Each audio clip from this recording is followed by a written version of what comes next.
Oxalá. Oxalá, Oxalá é o orixá que está sentado no topo do trono masculino da fé. Ele irradia a fé, ele sustenta vibrações, é aquele que cuida de todos.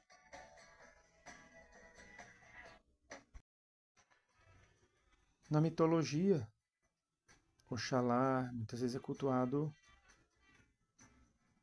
com certa preferência em relação aos outros orixás, porque é considerado por muitos hierarquicamente superior. Há quem o considere um orixá mais velho, mas partindo do pressuposto que todos os orixás são multifacetas de Deus, são como se fossem tentáculos de um grande polvo cósmico. Então não há razões para dizer esse é mais velho ou esse é mais novo, porque todos em potencial já existem no coração e na mente de Deus, ao mesmo tempo. Pode ser que um ou outro orixá tenha sido apresentado aos seres humanos primeiro, porque aí assim seria considerado mais velho. Mas, cosmicamente falando, não faz sentido. Há quem ensine que Oxalá é o pai de todos os orixás, e que foi criado junto com Iemanjá, por Olodumare, ou Olorum, para exercer esse papel de criador dos orixás. Mas isso são mitos, lendas que a gente respeita, mas que revelam muito mais o nível evolutivo de quem desenvolveu esses mitos, na época, muito mais como historiografia socio-religiosa, do que realmente uma realidade espiritual ou cósmica. Oxalá não é Jesus Cristo. Tá? Jesus Cristo é Jesus Cristo, Oxalá é Oxalá. O dia da semana é a sexta-feira. A cor é a cor branca. Está sentado no topo do trono masculino da fé. Oferenda. Muitos lhe dão pipoca, arroz doce, canjica branca, tapioca, manjá. Mas lembrando que as oferendas, quando entregues com devoção, fé, disciplina e amor, qualquer oferenda será aceita pelo orixá, porque a função da oferenda é a egrégora que trabalha com aquele orixá recolher e utilizar em seu benefício ou benefício de quem você está solicitando ajuda.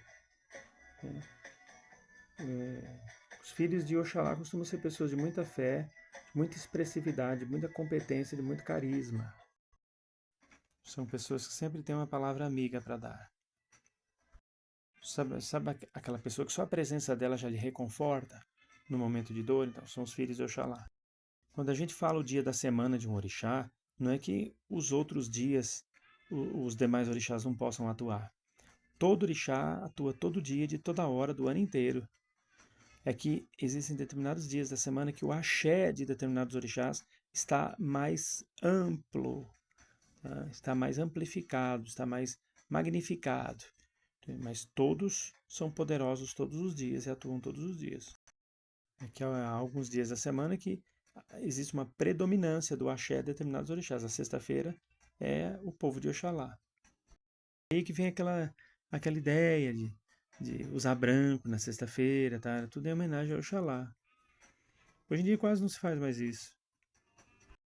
Oxalá, ele se subdivide em mais dois outros orixás, Oxalá Guiã e Oxalá Lufã. É o mesmo Oxalá, tá? Quem se diz filho de Oxalá Guiã é filho de Oxalá. Quem se diz filho de Oxalá Lufã também é filho de Oxalá. É o mesmo Oxalá. Muitos pensam que Oxalá é um orixá, Oxalá Guiã é um orixá, Oxalá Lufã é outro. Quando na verdade eles são extensão do mesmo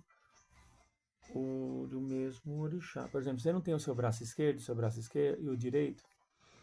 O seu braço esquerdo ele tem um RG separado e o braço direito tem outro RG? Ou outro CPF? Não. Por quê? Porque faz parte de você. Mesma coisa Oxalá Lufã, Oxalá Guiã. É como se fossem braços de Oxalá. Tá? Só que um representa a energia mais anciã, o outro a energia mais jovem. No caso de Oxalá Guiã, também chamado de Ossa Ojinian, ou em Yorubá, ele é um jovem guerreiro. seria um filho de Oxalá Lufã, segundo a tradição. E representado geralmente por símbolos e arquétipos muito parecidos com o do próprio Oxalá. A cor também é branca, dia da semana. Tanto Oxalá como Oxalaguinha, Oxalá Lufã, velas brancas, dia da semana, sexta-feira. A cor das guias das velas, como eu falei, branca. Em que trono está? Oxalá Guian não está. Se você for analisar ele separadamente, ele não está em nenhum trono. Se for analisá-lo como um orixá à parte de Oxalá, ele não está em nenhum trono. Mas como ele é parte do próprio Oxalá, ele é uma versão do próprio Oxalá, ele está junto com Oxalá, embutido, junto de Oxalá, acoplado no trono masculino da fé. Tá? Oferendas mesmas de Oxalá. E como são seus filhos? No caso, os filhos de Oxaguian, que são os mesmos de Oxalá, carregam as mesmas características, só que quando está na versão do Oxalá moço, que é Oxalá Guian, eles costumam expressar um pouco mais de alvoroço, são um pouco mais alvoroçados quando está na versão enrompantes, típico da juventude. Mas tem assim uma força de criatividade muito grande. Mas os filhos de Oxalá Guian são os mesmos de Oxalá, porque é o mesmo orixá, Oxalá, Oxalá Guian. Falar um pouco de Oxalá Lufã. Oxalá Lufã seria, no caso, é chamado também de orixá da paz, né? Da paciência, a calma, a tranquilidade. O dia da semana também é sexta-feira, cor da guia das velas sexta-feira, oferenda mesma de Oxalá. Também está no trono masculino da fé no topo, porque ele e Oxalá são um só.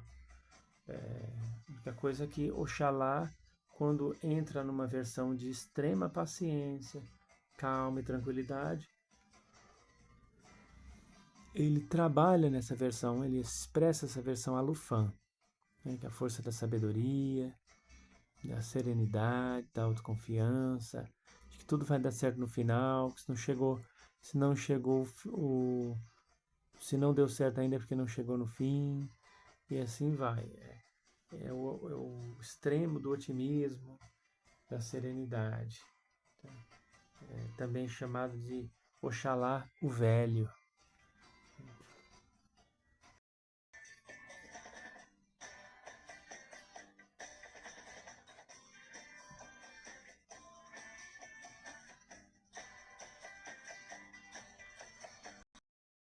Vamos falar um pouquinho de Ifá, que é o orixá da adivinhação. Alguns o chamam de o revelador. Alguns confundem Ifá com Oromilá. Já falamos quem é Oromilá, ou Urumilá, e agora estamos falando de Ifá. Em algumas traduções, Ifá seria uma espécie de porta-voz de Oromilá. E, seja como for, vem trazer respostas sobre o destino de uma pessoa. E é tão conhecido esse orixá que até mesmo os adeptos da santeria cubana o conhecem e o cultuam. Eles, em todos os lugares, Ifá é um orixá muito chamado e respeitado. E muito ligado ao jogo de búzios. Ele é um revelador, um correspondente dos demais orixás. E também, de certa forma, chamado de Rei Ifá, ou Oni-Ifá, por conta de trazer aí a força dos oráculos, de orientar sobre os ritos, sobre iniciações, e nada escapar do seu controle de informações. Então, nós vamos falar também de Euá, os filhos de Ifá. Ifá, ele também é cultuado na sexta-feira. A cor da guia é branca. Alguns usam branco com azul índigo, fica a critério de cada um. O trono, ele está sentado à direita de todos os tronos da vida. À direita de todos os tronos da vida. E a sua oferenda, todas, qualquer comida, qualquer prato, é bem-vindo para Ifá, não faz acepção. Lembrando que as oferendas, elas são usadas as energias dessa oferenda. Se você dá com fé, amor, esperança e devoção, qualquer coisa que você entregar é uma oferenda válida para o orixá. Os filhos de Ifá costumam ser calados, alguns, e outros se tornam sempre o extremo, ou falam demais, né? Eles estão sempre esperando pela justiça divina, embora apoiem justiceiros, as pessoas mais são chamadas e facilmente manipuláveis, mas sabem muito bem até onde ir e quando retirar o time de campo.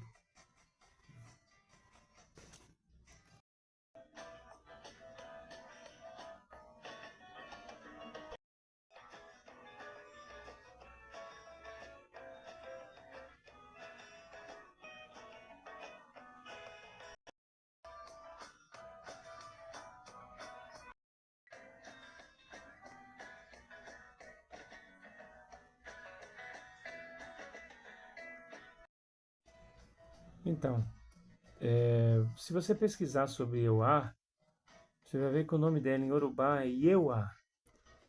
O Ieu, Ieuau, ou também Evá ou Euá, com W. É um orixá do rio Leuá, lá na África, numa região chamada de Ogum, na Nigéria. Considerada a rainha da adivinhação pelo zodíaco, a deusa do zodíaco, ou rainha do cosmos. Muitos a chamam de a dona do mundo, a dona dos horizontes, a regente da neblina, dos nevoeiros, se bem que Nanã também chega muitas vezes no meio da neblina e do nevoeiro, a egrégora de Nanã. Euá, ela tanto pode levar a pessoa a se perder, quanto a se encontrar. Se perder mesmo, no sentido de não se encontrar em nenhum aspecto. Quando alguém está muito perdido, não encontra bem uma profissão, um ramo certo, pode estar orando e acendendo velas para Euá. Ela vai direcionar, vai dar orientação através da intuição, para que a pessoa encontre o caminho certo, pare de dar cabeçada na vida. Euá, o dia da semana é a sexta-feira, a cor da guia. Muitos utilizam branco com índigo ou só branco. Velas também, branca ou branca com índigo. Quando se vai fazer revelações e trabalhos ritualísticos, muitas vezes se usa o índigo mais o branco. Trabalhos de oráculo, tá? A oferenda, toda oferenda agrada Euá. E os filhos de Euá costumam estar sempre tentando enxergar além das coisas. São aqueles que sempre encontram a resposta, uma solução para tudo, independente da situação. Gosta do isolamento e muitas vezes se identificam com muita pouca coisa. Geralmente são pessoas de poucos amigos, embora gostem das pessoas. Só não gosta de estar junto de lugares muito... Não gosta de estar junto de pessoas em aglomerações. Alguns dizem que toda guia com búzios é um opelê, ou pelo menos algo que represente o opelê.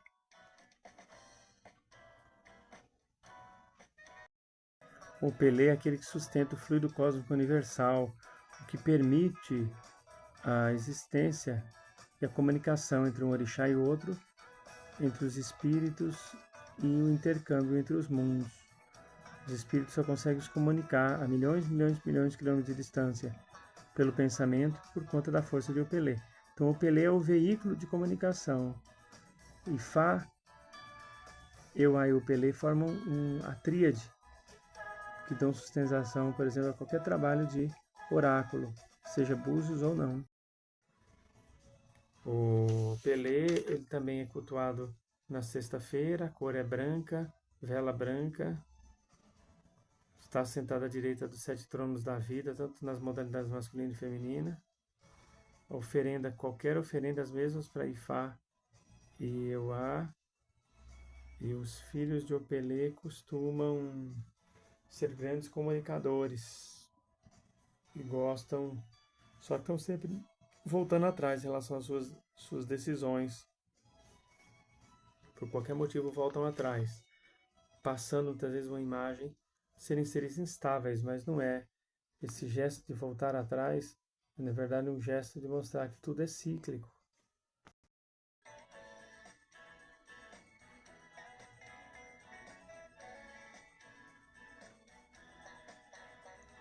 Egum.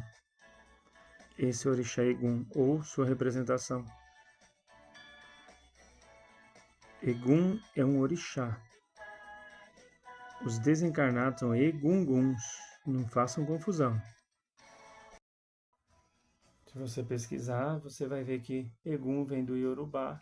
É um termo muito usado nas religiões de matriz africana para se referir à alma de alguém que desencarnou, tenha sido iniciado nas religiões de matriz afro-brasileiras ou não.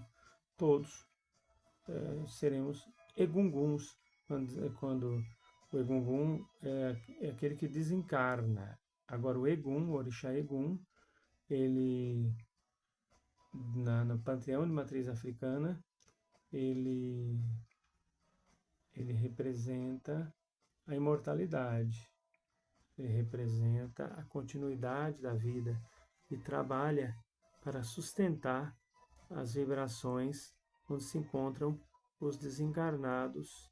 Ele é um sustentador dessas vibrações, ele dá força para essas dimensões, que é a quinta dimensão, a primeira e a segunda, que são dimensões bem umbralinas, a primeira e a segunda. Já a quinta é para onde vão todos os desencarnados da quarta e da terceira dimensão. Então a função de Egum é sustentar esses mundos. Tá? Não tem como esses mundos não existirem, porque sempre vai ter gente que vai falecer. Então há muito cuidado e saber diferenciar o orixá Egum dos egunguns. Tá? Tem que ter esse discernimento. Os filhos de Egum costumam... Ele também é cultuado, pode ser cultuado na segunda-feira ou na sexta-feira. Tanto faz. Tá, né? Tem essa força predominante nos 2 dias. A cor da guia é branca, qual no trono ele está à direita de todos os tronos da vida. E a oferenda não tem oferenda específica, é muito parecido geralmente com as oferendas da esquerda. Porém, eu já vi muita gente dar pão com água, pregum, assim como fazem para o Baloaê e o Iomulu. Lembrando que as oferendas elas são utilizadas em nosso benefício, benefício de quem necessita. E os filhos de Egum costumam ser assim bastante reservados, são pessoas que evoluem muito, têm grande possibilidade de evoluir tanto no campo intelectual como nas relações como um todo. As relações como um todo. São pessoas que as pessoas assim gostam de conviver, embora eles nunca costumem tomar partido de nada, nem de ninguém. Egum, orixá forte, muitos o têm nas suas tronqueiras. Você pode ter uma imagem dele na sua própria tronqueira. Ele está sentado à direita de todos os tronos da vida, tronos da geração, tronos do conhecimento, tronos da fé, tronos da lei, tronos da justiça, tronos da evolução, tronos do amor, nas modalidades masculino e feminino. É um orixá poderosíssimo. Como eu disse, está à direita dos 7 tronos da vida, junto com os demais orixás. Ibeji. Há quem diga que Ibeji realmente é o masculino e feminino e tem um Doum por trás, que seria o terceiro, aquele que não nasce, por isso o nome Doum. Mas eu já vi representações de 2 meninos gêmeos ou 2 meninas. Tá? Isso aí vai de cada um, vai de como a pessoa quer passar a imagem da sua crença. Eu particularmente gosto muito dessa, em que eles estão representados pelo sagrado masculino e sagrado feminino. São chamados também de Iori, Y-O-R-I, entre os Jejis Nagôs, os Nagôs eram chamados de Iori, ou em muitos casos Beiji. Eles representam a dualidade, o equilíbrio entre o quente e o frio, a sorte e o azar, o amor e o ódio, o ter e o não ter, o ter e o não ter.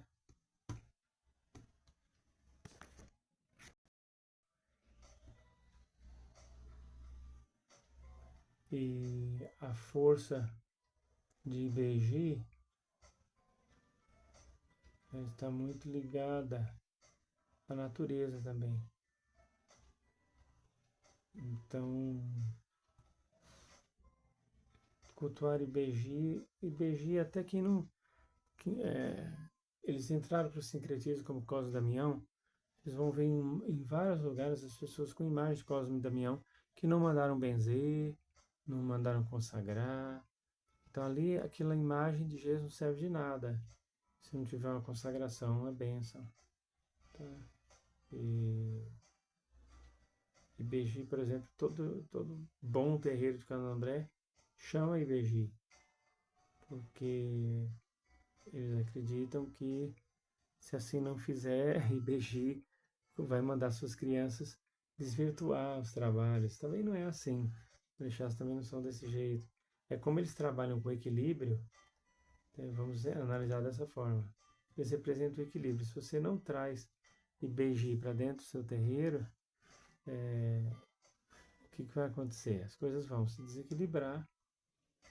Você vai, por uma questão ali de imaturidade, os filhos, os frequentadores podem simplesmente não querer que coisa aconteça e simplesmente o trabalho, como a gente já tem visto aí em muitos lugares onde a caridade é ensinada e pregada, só estão vivos os membros pelas graças de Deus, dos nossos orixás. Então, os Ibejis vêm dar sustentação aos trabalhos, as pessoas tenham mais proteção e se sintam bem durante os trabalhos.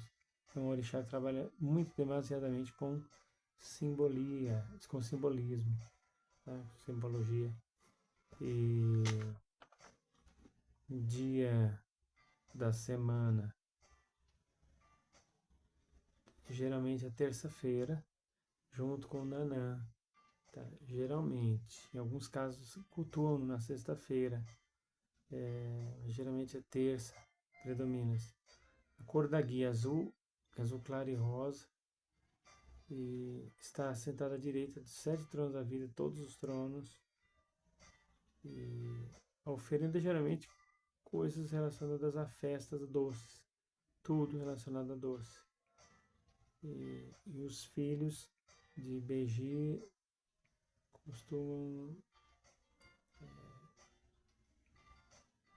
costumam ser bastante promissores, são propensos a nascer com algum defeito que eu possa lhes considerar como capazes de fazer alguma coisa, mas hoje em dia é muito difícil alguém ser considerado incapaz de fazer alguma coisa, porque existe uma série de meios para driblar. Então, os filhos de Beji muitas vezes têm um temperamento um pouco brincalhão, o que pode não agradar a todos. E geralmente a saudação para IBG é onibejada, ou salve as crianças. Então, essa é a nossa situação. A gente espera ter esclarecido o máximo possível. E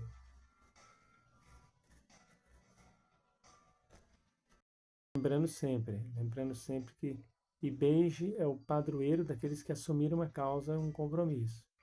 Sempre vão receber as bênçãos de IBEJE. Que Deus abençoe enormemente. Jesus, Maria e José, lhes derrame muita luz, muita paz, muita saúde, proteção e axé. Amém.